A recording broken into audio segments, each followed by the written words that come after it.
Hey everyone, this is Justin here with Justin Ogden Photography, and I'm out here in Forest Falls, which happens to be one of my favorite locations near where I live, which is Riverside area, mountain-wise, to come out and take some photos.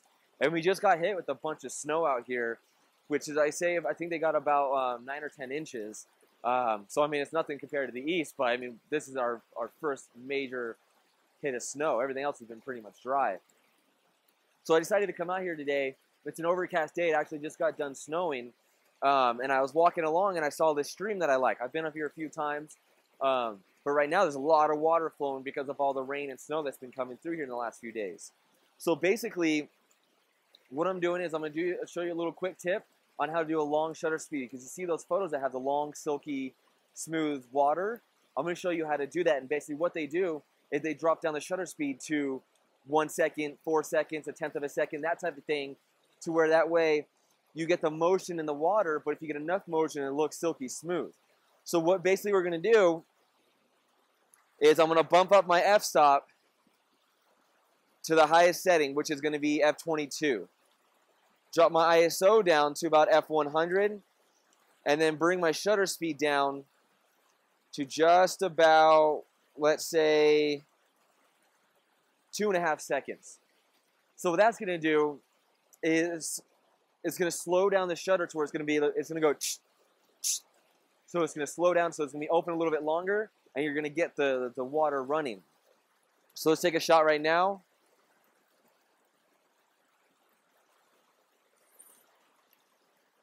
And you should see it popping up on the screen right now.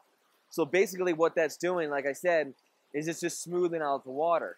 If you wanted to speed up the water, say you wanted to freeze the motion, then basically you have the opposite settings of what I just did. So you want to bump it up, or say you want to bring up your ISO, probably about 800. Bring up your shutter speed to about, let's say, 2/50th. And then bring your f-stop up to the 22. So basically, right now I'm at f20. Oh, no, you want to bring your f-stop all the way down to your lowest, which mine's going to be about 3.5 because I got the 28-70 Sony lens on here. So I'm at 3.5. So I'm going to focus and then take the picture.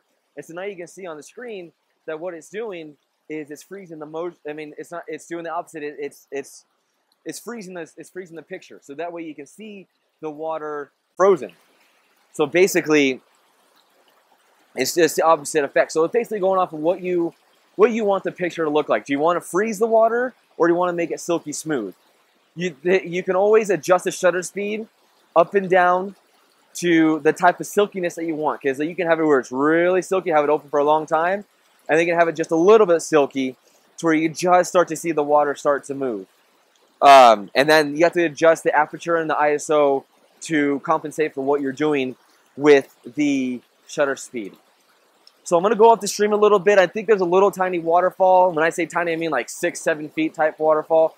So I'm going to go up there, reset up a shot, and show you guys a couple things up there. I found a cool little spot right here where a bunch of little falls meet. And so I got my camera set up, and so I'm just going to show you my settings. Basically, I got 4 seconds, and then f22 is what I'm using, and I'm at ISO 50. So when I take the picture, you can see that all the water is just silky smooth. Hey guys, thanks for watching. If you like it, subscribe, comment below if you have any questions. I'm going to try doing more weekly videos, try to get more content out there for you guys. But besides that, thanks for watching, subscribe. I like to thank Photography Learning Center over there on Google+. It's a community that was started by Steve.